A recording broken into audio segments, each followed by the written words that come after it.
कौन है लवली सिंह, जिसका पढ़ाई से कोई सरोकार बहुत बॉडी बनवा लो, वही कॉलेज में बड़ी सुंदर सी लड़की। अब लवली सिंह के दिल में एक इच्छा प्रकट हुई कि भाई इनसे दोस्ती हो जाए, मित्रता हो जाए, कहीं मिल जाए, कहीं टकरा जाए, नजरें मिल जाए, कुछ तो हो जाए। एक्चुअली छाया कर रही थी सिंपल हार्मोनिक इमोशन एसएचएम। इस पार्टिकल को मैं थोड़ा सा ऊपर करके छोड़ देता हूँ। इधर से लाइट जल रही है तो छाया यहाँ इस तरीके से मोशन कर रही है। जब पिताजी यहाँ होते हैं तो छाया यहाँ होती है, जब पिताजी ऊपर जाते हैं तो छाया ऊपर जाती है, पिताजी यहाँ आते छाया नीचे आती है, नीचे आते छाया यहाँ वापस आती है। हेलो एवरीवन, कैसे हैं आप लोग? तो स्वागत है आप सभी का इस अमेजिंग चैनल जिसका नाम है प्रोडीजेई पे, और मैं हूं आपका अपना अनु गुप्ता। आज हम बात करने वाले हैं कहानी की। वो कहानी है छाया और शक्तिमान की। इस कहानी के किरदारों का नाम छाया और शक्तिमान क्यों पड़ा, ये बात आपको थोड़ी देर में समझ में आ जाएगी। और साथ ही साथ इस कहानी के जरिए हम लोग पढ़ेंगे एक बहुत ही इंपॉर्टेंट टॉपिक जिसका नाम है फेजर डायग्राम। जितने बच्चे फेजर डायग्राम के बारे में कंफ्यूज आते हैं वो इस कहानी को बहुत ध्यान से सुनना है, क्योंकि ये कहानी खत्म होते होते फेजर डायग्राम के काफी सारे फंडे आपके क्लियर हो चुके होंगे। और ये फेजर डायग्राम बहुत सारे चैप्टर्स के अंदर काम आता है, जैसे कि simple harmonic motion, wave on a string, wave motion किसी भी तरीके का, मतलब जैसे साउंड वेव हो गया। साथ ही साथ ये ऑल्टरनेटिंग करंट के अंदर काम आता है, ये आगे आता है इलेक्ट्रोमैग्नेटिक वेव्स के अंदर भी काम। तो उम्मीद है कि आप इस सेशन को बहुत ध्यान से देखेंगे। चलिए शुरू करते हैं कहानी को। कहानी में सबसे पहले जो हमारे पास जो किरदार हैं उनका नाम है लवली सिंह। कौन है लवली सिंह? तो लवली सिंह बेसिकली एक कॉलेज जाने वाला छात्र है, लड़का है, ठीक है, जिसका पढ़ाई से कोई सरोकार नहीं है, उसके पास बॉडी बनवा लो ठीक है। हालांकि सीधा है, बदमाश बच्चा नहीं है, लड़का सीधा है, लेकिन बस ये है कि मतलब पढ़ाई में थोड़ा मन नहीं लगता, ठीक है। तो अब क्या हुआ कि अब लवली सिंह जो थे वो अपने बढ़िया चल रही थी उनकी जिंदगी। इसी बीच क्या हुआ कि वही कॉलेज में एक लड़की थी, बड़ी सुंदर सी लड़की थी। लड़की का नाम था छाया। तो लवली सिंह ने देखा छाया को, छाया ने नहीं देखा लवली सिंह को एज यूजुअल।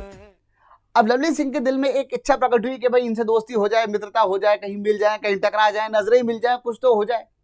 पर प्रॉब्लम ये थी कि छाया जो थी वो इस तरीके का मोशन कर रही थी। एक्चुअली छाया कर रही थी सिंपल हार्मोनिक मोशन एसएचएम। शायद आपने एसएचएम देखा होगा। एक छोटा सा एग्जांपल हम लोग देख सकते हैं एसएचएम का। एसएचएम में ये है कि जैसे मान लीजिए अगर एक यहाँ पे कोई पार्टिकल है, ठीक है, इस पार्टिकल को मैं थोड़ा सा ऊपर करके, मीन पोजीशन थोड़ा ऊपर करके अगर छोड़ देता हूं तो जो पाथ होता है वो इस तरीके का होता है। अब यहाँ पे जो मीन पोजीशन से डिस्प्लेसमेंट है वो उस एक्स से गिवन है, किसी भी टाइम पे वेलोसिटी इस एक्सप्रेशन से गिवन है, किसी भी टाइम पे एक्सेलरेशन इस पोजीशन से इस एक्स से गिवन है, और छाया इस तरीके का मोशन कर रही है। अब समस्या ये है कि छाया इस तरीके का मोशन कर रही है, स्ट्रेट लाइन में चलता हुआ आदमी तो लवली सिंह पकड़ नहीं पाता, क्योंकि दिमाग से तो पैदल है ना। लेकिन अब ऐसे मोशन को लवली सिंह कैसे मतलब पकड़ सकते हैं?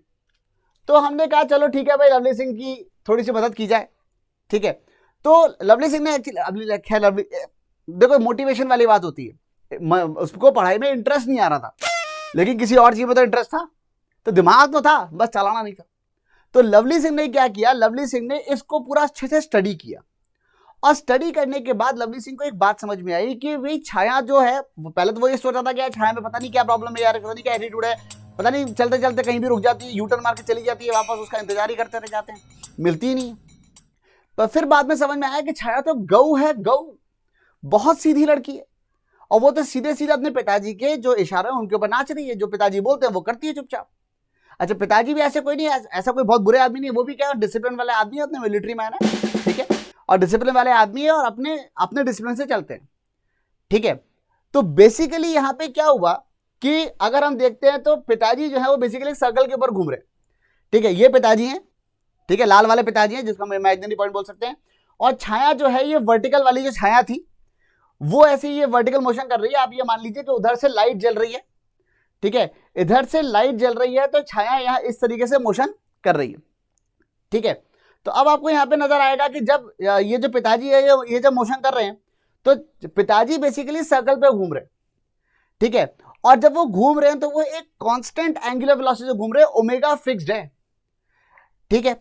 तो जब पिताजी यहां होते हैं तो छाया यहां होती है, जब पिताजी ऊपर जाते हैं तो छाया ऊपर जाती है, पिताजी यहां आते छाया नीचे आती है, नीचे आते छाया यहां वापस आती है, ठीक है। तो छाया जब अपना एक सिंपल हार्मोनिक मोशन की साइकिल कंप्लीट करती है, उतनी देर में पिताजी जो है एक चक्कर काट के वापस आ जाते हैं, ठीक है। तो ये हो गया। अगर वर्टिकल एसएचएम देखना है तो ऐसे देख लो, इसी में अगर लाइट ऊपर से जलाते और नीचे परछाई देखते, किसकी? पिताजी की, इमेजिनरी पार्टिकल जो गोल गोल घूम रहा है। सच्चाई तो यह है कि पार्टिकल तो सिर्फ एसएचएम कर रहा है इस तरीके से, ठीक है, सच्चाई तो ये है कि पार्टिकल सिर्फ और सिर्फ वर्टिकल डायरेक्शन में एसएचएम कर रहा है। ये जो लाल वाले भाई साहब है वो तो सिर्फ इमेजिनरी पार्टिकल, समझ में आ रही है वाली बात। तो ये जो लाल वाले पार्टिकल है वो सिर्फ अगर इमेजिनरी पार्टिकल हैं तो अब यार क्या है कि इसमें बार बार बोलना अच्छा लगता है कि इमेजिनरी पार्टिकल है, इमेजिनरी पार्टिकल है।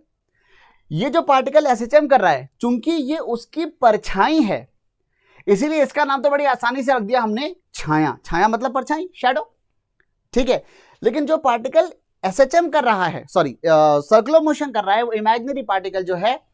अब एक बार क्या हुआ कि मैं एक क्लास में पढ़ा रहा था और क्लास में पढ़ाते हुए मैंने एकदम से बच्चों से पूछा, और शायद उससे पहले कोई बात हुई होगी या कुछ हुआ होगा इससे रिलेटेड, पर मैंने ऐसे बच्चों से जनरली पूछा कि यार इसका नाम क्या रखे। तो कोई बोला सर राम रख दो, कोई बोला श्याम रख दो, किसी बच्चे ने बोला अपने दोस्त का नाम बोल दिया सर अभिनव रख दो। ऐसी करके कुछ बातचीत चल रही थी। इतने मैंने कहा यार इसका नाम रखना ही है तो कुछ ऐसा नाम रखो कि नाम से पता चले कि घूम रहा है। और जैसे ही मैंने बोला कि नाम से पता चले घूम रहा है, और लोगों ने जोर से एकदम से पता नहीं क्या हुआ, पूरी क्लास एक साथ चिल्लाई कि सर इसका नाम शक्तिमान रखो। तो बात सही है, शक्तिमान के नाम से पता चल रहा है कि मतलब वो ऐसे करके घूमता हुआ चला जाता है, ठीक है। तो शक्तिमान जो है, तो तब से इसका नाम शक्तिमान पड़ा गया, ठीक है। और ये जो छाया जो है वो शक्तिमान की एक्चुअली बेटी है ठीक है। और जब शक्तिमान गोल गोल घूमता है तो छाया उसके साथ साथ ऊपर नीचे ट्रेवल करती है, ठीक है। उम्मीद है ये कहानी आपको थोड़ी बात समझ में आई होगी। अब यहाँ पे हम ये देख सकते हैं कि जब शक्तिमान टॉप मोस्ट पॉइंट पे होगा तो छाया अपने एक्सट्रीम मैक्सिमा पे होगी, पॉजिटिव मैक्सिमा पे होगी। जब शक्तिमान यहाँ होगा तो छाया बॉटम मोस्ट पॉइंट पे होगी। जब शक्तिमान यहाँ होगा तो छाया यहाँ होगी, जब शक्तिमान यहाँ होगा तब भी छाया मी पोजीशन पे ही होगी। लेकिन फर्क ये है कि शक्तिमान जब इधर जा रहा है तो छाया ऊपर जा रही है, जब शक्तिमान नीचे जा रहा है तो छाया नीचे जा रही है। समझ में आ गई सारी बातें। चलिए, इसी के बाद हम लोग थोड़ा सा और आगे बढ़ते हैं।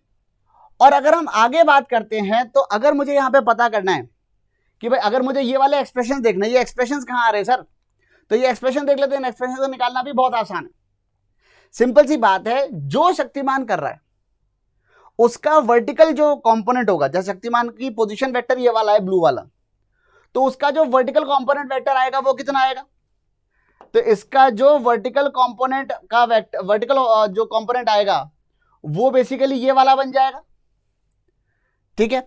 और हम ये कह सकते हैं कि किसी भी टाइम पे अगर मान लीजिए जो एंगल ये घूम चुका है, मान लो शुरू में एंगल फाई था, तो किसी भी टाइम पे ये वाला angle omega t plus phi हो जाएगा, क्योंकि शक्तिमान तो ओमेगा से घूम ही रहा है। शक्तिमान अगर लगातार ओमेगा से घूम रहा है तो ये वाला एंगल किसी भी टाइम पे ओमेगा टी प्लस फाई से गिवन होगा। इसका मतलब अगर अच्छा जो रेडियस है सर्कल का वो कैपिटल ए है, यानी कि जिसे हम लोग एम्पलीट्यूड बोलते हैं, तो कैपिटल ए का यहां वाला कंपोनेंट कितना आ जाएगा, वो आ जाएगा A sine omega t plus five. तो ये एंगल हो गया आपका ओमेगा टी प्लस फाइव, और एम्पलीट्यूड ए हो गया, और उसका वर्टिकल जो कंपोनेंट है वो आ जाएगा A sine omega t plus five. समझ में आ गई वाली बात। ये तो पोजीशन मिल गई। पोजीशन मिलते ही अब हमें चाहिए वेलोसिटी। तो हम ये कह सकते हैं भाई शक्तिमान की जो वेलोसिटी है, शक्तिमान की जो वेलोसिटी है उसका वर्टिकल कंपोनेंट ही तो छाया की वेलोसिटी होगी। तो शक्तिमान की वेलोसिटी इधर है, कितनी होगी शक्तिमान की वेलोसिटी, शक्तिमान की वेलोसिटी होगी omega into amplitude, v equal to r omega. Radius r है, ओमेगा से घूम रहा है, ओमेगा ए। ओमेगा ए का वर्टिकल कंपोनेंट कितना आएगा, अब ये वाला एंगल अगर ओमेगा टी प्लस फाइव है तो ये वाला angle 90 minus omega t plus five आएगा, ये वाला एंगल 90 आएगा, और ये वाला एंगल भी ओमेगा टी प्लस फाइव आएगा। तो उसका वर्टिकल कंपोनेंट क्या आ जाएगा, वो आ जाएगा A omega cos omega t plus five. समझ में आ रही है वाली बात। A omega cos omega t plus five, ये आ गया शक्तिमान का की वेलोसिटी का वर्टिकल कंपोनेंट, यानी कि छाया की वेलोसिटी मिल गई। यहीं पे अगर एक्सेलरेशन की बात करें तो हमें पता है कभी भी कोई पार्टिकल अगर सर्कल पे घूमता है तो उसकी एक्सेलरेशन हमेशा सेंटर की तरफ होती है। और अगर एक्सेलरेशन हमेशा सेंटर की तरफ होती, कितनी होती है एक्सेलरेशन वैसे सेंटर की तरफ हमेशा, that is always given by omega square r. R हो गया ए, ठीक है। उसका वर्टिकल कंपोनेंट एक्चुअली नीचे की तरफ आएगा। ये वाला angle omega t plus five है, यानी कि वर्टिकल कंपोनेंट आएगा omega square A sine omega t plus five, पर नीचे की तरफ है इसलिए एक माइनस साइन और आएगा। तो एक्सेलरेशन आ जाएगी minus omega square A sine omega t plus five, ठीक है। तो यहां पे हमको एक्स वी और ए सब सारे के सारे मिल गए, पूरा खानदान पता चल गया हमको। किसी भी टाइम पे पोजीशन, किसी टाइम पे वेलोसिटी, और यही वो इक्वेशंस हैं जो शुरू में इसके समझ में नहीं आ रही थी। क्या नाम था उसका, लवली सिंह के। लवली सिंह के जो समझ में नहीं आता, लवली सिंह वैसे सीन से बाहर हो चुके हैं, आपसे बाप बेटी की कहानी है, ठीक है, तो इसलिए छाया और शक्तिमान की कहानी है। We are more concern about Chhaya and Shaktimaan. ठीक है, तो अब यहाँ पे x की वैल्यू आ गई a sin omega t plus five, velocity आ गई a omega cos omega t plus five, और एक्सेलरेशन की वैल्यू आ जाएगी minus omega square a sin omega t plus five. ठीक है, ये जनरल साइन कन्वेंशन के हिसाब से हमारा कन्वेंशन नॉर्मली यही रहता है कि हम लोग पॉजिटिव एक्स एक्सिस से एंगल नापते हैं। ठीक है, अब सिंपल सी बात है, यहाँ पे एक और बात छोटी सी आती है, और वो ये है कि देखो ये वाला angle omega t plus five है किसी भी टाइम पे। ठीक है, अगर ये वाला एंगल किसी भी टाइम पे ओमेगा टी प्लस फाइव है, तो इसका मतलब क्या हुआ? इसका मतलब यहाँ पे ये हो गया कि समय के साथ, समय बड़ा बलवान, टाइम तो बढ़ेगा ही सही, समय के साथ साथ ये एंगल हमेशा बढ़ने ही वाला है। इसका मतलब शक्तिमान हमेशा एंटी क्लॉकवाइज ही जाएगा। तो इसको मैं ऐसी कहानी बना के हम ये बोल सकते हैं कि शक्तिमान के गुरुओं ने बोल रखा है कि बेटा घूमना ही है तो एंटी क्लॉकवाइज ही घूमना, क्लॉकवाइज घूमोगे भस्म हो जाओगे। ठीक है, ये बात भले तो कितनी फनी लग रही है, और अच्छा है फनी लग रही है तो अच्छी बात है, क्योंकि इसका मतलब याद रहेगी। ठीक है, क्योंकि ये बात आपको क्वेश्चंस को सॉल्व करने में बहुत हेल्प करेगी। ठीक है, तो घूमना तो एंटी क्लॉकवाइज घूमना, क्लॉकवाइज घूमोगे तो भस्म हो जाओगे। ठीक है, चलिए अब इसी बात पे हम लोग इन पे अगर रिलेशन निकाले तो भाई अगर आपने इन दोनों में से टाइम को एलिमिनेट किया तो ये एक्सप्रेशन आ जाएगा, वेलोसिटी हो जाती है ओमेगा इंटू रूट ओवर ए स्क्वायर माइनस एक्स स्क्वायर। और साथ ही साथ अगर आपने यहां पे टाइम को एलिमिनेट किया इन दोनों में से टाइम को एलिमिनेट करोगे तो एक्सेलरेशन की वैल्यू आ जाएगी एक्स के टर्म्स में, तो equal to minus omega square. Actually यही आपकी ओरिजिनल कंडीशन होती है, ओरिजिनल जो एसएचएम की कंडीशन होती है वही एफ इक्वल टू माइनस के एक्स ही होती है। यानी कि अब एफ इक्वल टू माइनस के एक्स के बराबर होता है, यानी कि एक्सेलरेशन की जो वैल्यू है वो माइनस के बाय एम इंटू एक्स के बराबर आ जाती है। इसको हम लोग प्यार से ओमेगा स्क्वायर बोल देते हैं। तो acceleration equal to minus omega square x. Actually ये जो एक्सप्रेशन थे वो इसी को दो बार इंटीग्रेट करके आते हैं। एक्स का आएगा, फिर डिफरेंशिएट किया टाइम के टर्म्स में तो वी आया, फिर डिफरेंशिएट किया टाइम के टर्म्स में तो एक्सेलरेशन आई, पर वो तो मैथमेटिकल पार्ट हो गया। अब तो हमको लवली सिंह की नजरों से भी समझ में आ गया कि अच्छा ठीक है, ओके ठीक है, जो भी कुछ करना है एक्स वी या ए जो भी निकालना है छाया का, शक्तिमान का हमको पता ही है क्योंकि वो तो बढ़िया यूनिफॉर्म सर्कुलर मोशन कर रहा है, तो उसकी वेलोसिटी चाहे उसका पोजीशन वेक्टर या उसकी एक्सेलरेशन जो भी कुछ है वो इसका पता होगा। उसका वर्टिकल कंपोनेंट निकालोगे तो छाया का कॉरेस्पॉन्डिंग चीज निकल के बाहर आ जाएगी। इतनी बात समझ में आ गई? चलो थोड़ी सी प्रैक्टिस कर लेते हैं फटाफट से। ठीक है, यहां पे आपको एबीसीडी बताने हैं। एबीसीडी 4 पॉइंट है। इस पॉइंट का नाम मैंने रखा ए। ठीक है, ये मान लीजिए ये पॉइंट ए है, ये वाला पॉइंट बी है, ये नीचे वाला पॉइंट सी है, और ये वाला जो पॉइंट है वो डी है। ठीक है, सवाल ये है कि जब शक्तिमान ए बी सी या डी पे होगा उस टाइम पर एक्स वी और ए आपको बताने हैं छाया के लिए। छाया अगर वर्टिकल एसएचएम कर रही है, मतलब ये ऐसे ऊपर नीचे हो रही है, तो जब शक्तिमान ए पे था तो छाया कहाँ थी, उसकी वेलोसिटी क्या थी, उसकी एक्सेलरेशन क्या थी। ऐसे ही जब शक्तिमान बी पे पहुंचा तो छाया कहाँ पहुंची, उसकी वेलोसिटी क्या है, एक्सेलरेशन क्या है। जब शक्तिमान सी पे पहुंचा तो छाया कहाँ पहुंची, उसकी वेलोसिटी क्या है, उसकी एक्सेलरेशन क्या है। और जब शक्तिमान डी पे पहुंचा तो छाया की वेलोसिटी क्या है, एक्सेलरेशन क्या है, पोजीशन क्या है। कर सकते हैं क्या ये वाला काम हम लोग? चलो फटाफट से, आप चाहो तो एक बार आप ट्राई कर लो। ठीक है, और उसके बाद अब मतलब आप चाहो तो इस वक्त वीडियो को पॉज कर लो, मैं थोड़ा बाहर आ जाता हूं फ्रेम से, आप वीडियो को पॉज करके और एक बार उसको ट्राई कर लो। ठीक है, तो अगर मैं यहां पे देखता हूं कि चलो ए की बात करते हैं, ए पॉइंट पे क्या हो रहा है। ए पॉइंट पे हम ये कह सकते हैं कि जब शक्तिमान ए पे है तो छाया भी यहां है, यहां का मतलब हो गया छाया है प्लस ए पे। ये बात समझ में आ रही है क्या सबके? तो यहां पे छाया आ जाएगी प्लस ए पे। ठीक है, शक्तिमान और अगर शक्तिमान, अब यहां पे जब शक्तिमान है तो शक्तिमान जा रहा होगा इस डायरेक्शन में, तो उस वेलोसिटी का वर्टिकल कंपोनेंट क्या है, 0। इसका मतलब जब शक्तिमान ए पे है तो छाया की वेलोसिटी क्या है, छाया तो टॉप मोस्ट पॉइंट पे रुकी हुई है इस वक्त, छाया तो सिर्फ वर्टिकल एसएचएम कर रही है। ठीक है, तो वो हो जाएगा 0। एक्सेलरेशन की बात करें तो एक्सेलरेशन तो नीचे की तरफ ओमेगा स्क्वायर ए होगी, उसका वर्टिकल कंपोनेंट ओमेगा स्क्वायर ए ही आएगा और नीचे की तरफ आएगा, तो ये आ गया माइनस ओमेगा स्क्वायर ए। ये वाली बात सबके समझ में आ गई क्या? ठीक है, जब शक्तिमान ए पे है, ये टेबल आपको एक बार अपने आप भरना बहुत ज्यादा जरूरी है। अगर आपने टेबल अपने आप भर ली तो ट्रस्ट मी बहुत सारा फेजर डायग्राम के समझ में आ जाएगा। हालांकि अभी हम चीजों को और कॉम्प्लिकेट करेंगे। ठीक है, और आएगा मजा भी। ठीक है, तब जब शक्तिमान ए पे था तो छाया की पोजीशन, वेलोसिटी, एक्सेलरेशन निकल गए। अब जब शक्तिमान पहुंचा मान लीजिए बी पर, शक्तिमान के गुरुओं ने कह रखा है घूमना तो एंटी क्लॉकवाइज घूमना, क्लॉकवाइज घूमोगे तो भस्म हो जाओगे। तो अगर ये बी पे पहुंचा तो बी पे पहुंचेगा तो क्या होगा, जब शक्तिमान पहुंचा बी पे तो छाया कहां है, जब शक्तिमान बी पे पहुंचा तो छाया तो ओरिजिन पे ही है, तो छाया की पोजीशन 0। अच्छा शक्तिमान जा रहा है नीचे, क्योंकि घूमता तो एंटी क्लॉकवाइज ही है, तो छाया भी जाएगी नीचे, तो ये आ जाएगा माइनस ओमेगा ए, क्योंकि वेलोसिटी तो ओमेगा ए होती है। इसकी एक्सेलरेशन इस डायरेक्शन में है, सेंट्रीपिटल एक्सेलरेशन होती है, सेंटर की तरफ होती है हमेशा एक्सेलरेशन किसी भी पार्टिकल की जो यूनिफॉर्म सर्कुलर मोशन कर रहा है। तो एक्सेलरेशन अंदर की तरफ ओमेगा स्क्वायर है, पर उसका वर्टिकल कंपोनेंट क्या है 0, तो ये आ जाएगा 0। सिमिलरली अगर मैं सी पॉइंट की बात करूं, जब शक्तिमान पहुंचा सी पे तो छाया पहुंची माइनस ए पे। जब शक्तिमान पहुंचा सी पे तो उसकी वेलोसिटी थी इस डायरेक्शन में, तो उसका वर्टिकल कंपोनेंट क्या था, उसका वर्टिकल कंपोनेंट था 0, और एक्सेलरेशन थी ऊपर की तरफ ओमेगा स्क्वायर है। अगर इसकी एक्सेलरेशन ऊपर की तरफ ओमेगा स्क्वायर है तो उसकी एक्सेलरेशन यहां पे प्लस ओमेगा स्क्वायर ए आ जाएगा। बाय साइन कन्वेंशन ऊपर पॉजिटिव नीचे नेगेटिव मान रखा है। अभी तक मेरे ख्याल से ये वाली बात आपको समझ में आ गई होगी।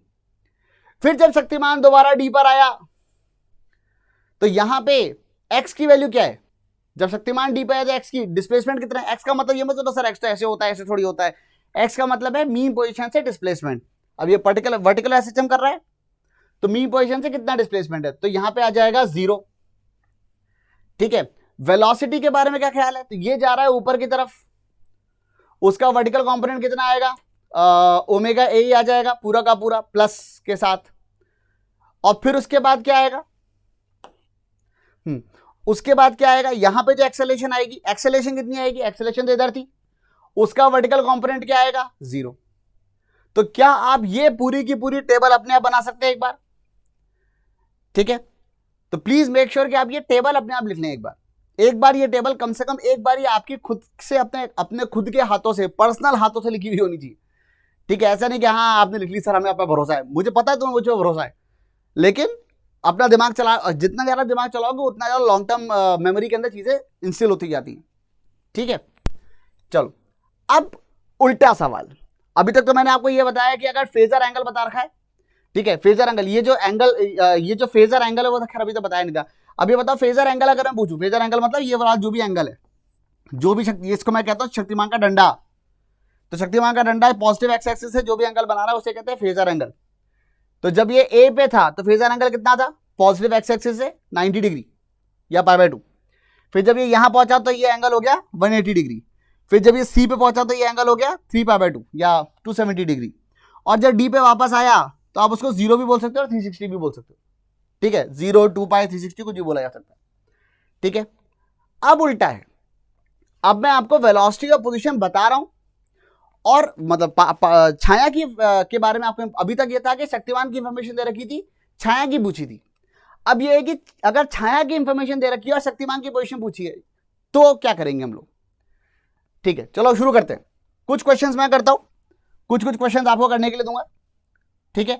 जैसे कि अगर मैंने आपसे कहा कि बताइए x = 0 और वेलोसिटी पॉजिटिव है, x = 0 मतलब छाया यहां है और वेलोसिटी पॉजिटिव मतलब ऊपर जा रही है। अब शक्तिमान अगर छाया अगर यहां है तो शक्तिमान कौन कौन से हो सकते हैं भाई, हॉरिजॉन्टल लाइट आ रही है, अगर छाया यहां है तो शक्तिमान यहां भी हो सकता था और यहां भी हो सकता था, ठीक है। लेकिन अब देखो वो वाली बात कहां याद आएगी जो गुरुओं ने बोल रखी थी, क्या बोला था शक्तिमान गुरुओं ने कि घूमना तो एंटी क्लॉकवाइज घूमना, क्लॉकवाइज घूमो के भस्म हो जाओगे। सवाल ये है कि ये छाया अगर ऊपर जा रही है तो ये इस छाया का शक्तिमान कौन, लेफ्ट वाला या राइट वाला, भाई घूमना तो एंटी क्लॉकवाइज ही है।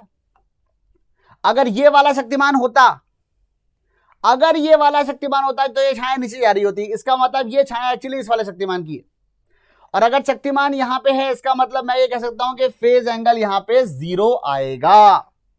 ये बात समझ में आएगा, पहला सवाल समझ में आ गया कि नहीं आ गया, ठीक है। चलो दूसरा तीसरा तुम्हारे लिए छोड़ देता हूं, चौथा करते हैं सीधे, ठीक है। ये दोनों तुम्हारे होमवर्क हैं, ठीक है। कमेंट्स में लिख के बताना तुम्हारे आंसर्स क्या क्या आ रहे हैं। 2 और 3 मैंने तुम होमवर्क ले दिए, इनमें से भी 1-2 करूंगा, दो करूंगा, 2 छोड़ूंगा तुम्हारे होमवर्क के लिए, ठीक है। तो x = 3 की अगर मैं बात कर रहा हूं, सॉरी थर्ड पॉइंट की मैं बात कर रहा हूं, x 0 पे ही है, अभी भी छाया शक्तिमान, अरे सॉरी ये तो हो गया ना, x - a पे है मतलब छाया है यहां पे, ये तो बहुत आसान है यार। अगर छाया यहां पे है, वेलोसिटी उसकी ऑफ कोर्स 0 है, तो शक्तिमान कहां है? शक्तिमान भी, क्या आपको समझ में आता है कि शक्तिमान भी यही होगा और शक्तिमान का डंडा ये वाला होगा? ठीक है, उम्मीद आपको समझ में आ रहा है कि ये बेसिकली कौन सा केस है, एक्स की वैल्यू माइनस है, ये सी वाला पॉइंट है वो। ठीक है, एक्स वैल्यू माइनस ए है, वेलोसिटी 0 है, एक्सेलरेशन ऊपर की तरफ ओमेगा स्क्वायर ए है। तो यहां पे क्या होगा, जो शक्तिमान है वो यहां पर, तो फेज एंगल कितना आएगा यहाँ पे, वो आएगा 270 डिग्री, या फिर सीधे सीधे 3 पाई बाय 2, सॉरी गलत जगह लिख दिया मैंने, ये वाला है 3 पाई बाय 2। ठीक है, चलिए ये दूसरा हो गया।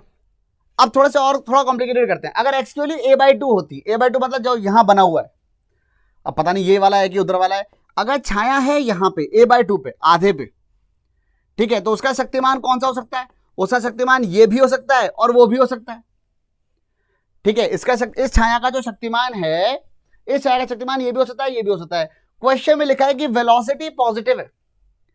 देखो, अगर वेलोसिटी पॉजिटिव है या नेगेटिव है, ऊपर जा रहा है नीचे जा रहा है, ये बात नहीं दे रखी होगी, तो हम लोग इसका फेजर एंगल नहीं निकाल सकते। वेलोसिटी पॉजिटिव है, इसका मतलब ये छाया जा रही ऊपर। अगर ये छाया लेफ्ट वाले शक्तिमान की छाया होती, तो वो तो उसको तो इधर जाना है और इसको उधर जाना है। तुम मुझे बताओ ये छाया किसकी होगी, लेफ्ट वाले की या राइट वाले की? तो ये होगी राइट वाले की छाया। ठीक है, और इसका मतलब क्यों? क्योंकि यही तो ऊपर जा रहा है, इसकी छाया तो नीचे जाती, ये छाया ऊपर जा रही है, मतलब ये छाया इस वाले शक्तिमान की है, और इसका मतलब मुझे अब ये वाला एंगल निकालना है, ये वाला। कैसे निकलेगा ये एंगल? तो मुझे पता है, हो सकता है आपके दिल में कैसा 45 डिग्री, नहीं, ये कितना है a, और ये कितना है a/2। तो अगर ये एंगल फाई है, तो इसका मतलब क्या हुआ, ये हो जाएगा a sin फाई की वैल्यू a/2 आ रही है, a sin फाई की वैल्यू a/2 आ रही है, मतलब sin फाई की वैल्यू हाफ हो रही है, मतलब फाई की वैल्यू आ जाएगी यहां पे बहुत ही बढ़िया, दौड़ती भागती गिरती पड़ती सी π/6। समझ में आ रही है ये वाली बात? ये हो गया π/6। ठीक है, एक और करते हैं, बोलो कौन सा करें? चलो ये 8वां करते हैं। ठीक है, ये मैंने कर दिया, ये मैंने कर दिया, ये मैंने कर दिया, एक ये वाला और कर देता हूं मैं आपके लिए। ठीक है, और बाकी ये 6 और 7 भी आपके लिए होमवर्क रहेंगे। ठीक है, क्वेश्चन नंबर 8 की अगर मैं बात करता हूं, तो क्वेश्चन नंबर 8 में क्या आएगा, देखो जल्दी से बताओ मुझे। क्वेश्चन नंबर 8, एक्स की वैल्यू दे रखी है +√3 a/2।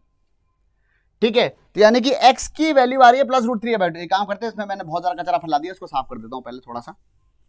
ठीक है, तो अभी पता चला विश्वसनीय सूत्रों से कि x की वैल्यू आ रही है +√3 a/2। मुझे नहीं पता ये ऊपर जा रहा है नीचे जा रहा है।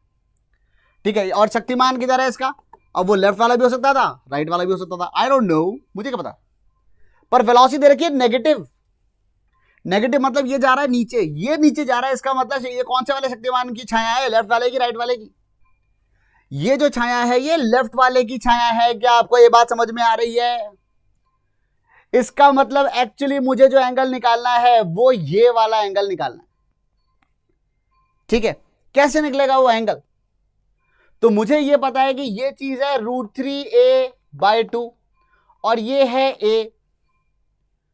ठीक है, इसका मतलब अगर मैं ये वाले एंगल की बात करूं, थीटा मान लेते हैं इसको, तो a cos थीटा की वैल्यू, a cos थीटा की वैल्यू √3 a/2 आ रही है। a से कट गया a, cos थीटा की वैल्यू आ गई √3/2, तो थीटा की वैल्यू कितनी आ गई 30 डिग्री या π/6। तो यानी कि ये वाला जो एंगल हो गया ये बन गया π/6। π/6 में π/2 जोड़ा। ठीक है, या फिर पाई में से π/3 घटा दो। π/6 होता है 30 डिग्री, π/2 90 + 30 120 होता है 2π/3। या फिर आप ये कह सकते हो कि ये वाला एंगल हो जाएगा π/3, पाई माइनस π/3। हमें तो बेसिकली ये वाला एंगल चाहिए ना, और ये एंगल कितना हो जाएगा, ये एंगल हो जाएगा पाई माइनस π/3, यानी कि आंसर आ जाएगा यहां पर 2π/3। समझ में आ रही है ये वाली बात? अब आप चाहो तो अब ये वाले दोनों सवाल अब आपको करने, साथ ही इसमें और भी तरीके के सवाल आपसे सॉल्व हो जाते हैं। जैसे कि अगर आपने कभी ऐसा सुना हो कि भाई 0 से लेके a तक पार्टिकल गया, ठीक है, छाया जो थी, ये पार्टिकल एसएचएम कर रहा था, वो 0 से a तक चला गया, बताओ कितना टाइम लगेगा? तो भाई देखो वो कांस्टेंट वेलोसिटी से तो चल नहीं रहा, ठीक है, वो लेकिन शक्तिमान जरूर कांस्टेंट एंगुलर वेलोसिटी से घूम रहा है। तो कोई भी 2 पॉइंट्स अगर आपको दे रखे हैं, 0 से a तक गया, बताओ कितना टाइम लगेगा। तो भाई अगर 0 पे था तो मतलब छाया यहां, सॉरी छाया अगर यहां थी तो शक्तिमान यहां या यहां कहीं भी हो सकता है, और अगर छाया यहां पहुंच गई तो शक्तिमान यहां पहुंच ही गया। वो पूछ रहा है बताओ मिनिमम टाइम कितना लगेगा, तो इसका मतलब शक्तिमान यहां से आ गया है, यानी कि शक्तिमान ने π/2 एंगल ट्रेवल किया है। अब 2π ट्रेवल करता है कैपिटल टी टाइम में, जो टाइम पीरियड है, तो π/2 कितनी देर में करेगा, π/2 अपॉन 2π, या मतलब π/2 डिवाइडेड बाय ओमेगा, ठीक है, π/2 divided by angle divided by angular velocity. तो जो टाइम लगेगा वो हो जाएगा π/2 डिवाइडेड बाय ओमेगा, ओमेगा खुद होता है 2π बाय टाइम पीरियड, तो वो हो जाएगा t/4, ठीक है। यहां से यहां तक जाने में टाइम लगेगा t/4। आपको अगर सर इसमें कौन सी बड़ी बात है, सही बात तो है, क्वार्टर सर्कल मतलब ये यहां से यहां जाता, फिर यहां जाता, फिर नीचे जाता, फिर ऊपर जाता, 1/4 ऑफ SHM उसने किया है, तो 1/4 टाइम लग गया।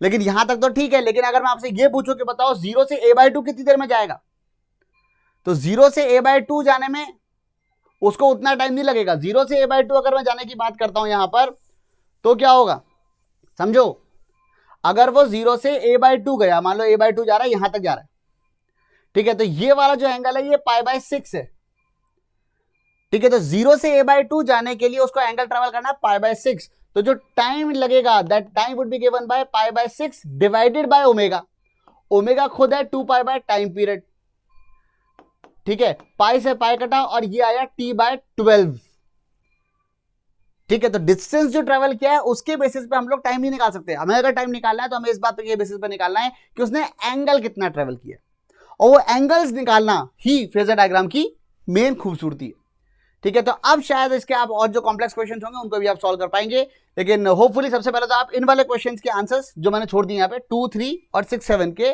क्वेश्चंस के आंसर विद नंबर, 2 का आंसर ये, 3 का आंसर ये, 5 का आंसर ये, सॉरी 6 का आंसर ये और 7 का आंसर ये, ऐसे करके आप कमेंट्स में लिखिए, देखते हैं कि कितने लोग इसका सही जवाब दे पाते हैं, ठीक है। ऑब्वियसली सिर्फ सिंसियर जो बच्चे होंगे वही अभी तक देख रहे होंगे वीडियो को, और I congratulate you for watching the video completely, और उम्मीद है कि अब आपको ये वीडियो से आपका जो फेजर डायग्राम कंसेप्ट है वो थोड़े से और ज्यादा इंप्रूव हुए होंगे। So that should be all for today. Hope you guys enjoyed the class. I'll see you in the next class. Till then, keep doing your best and keep growing. Bye bye. Take care.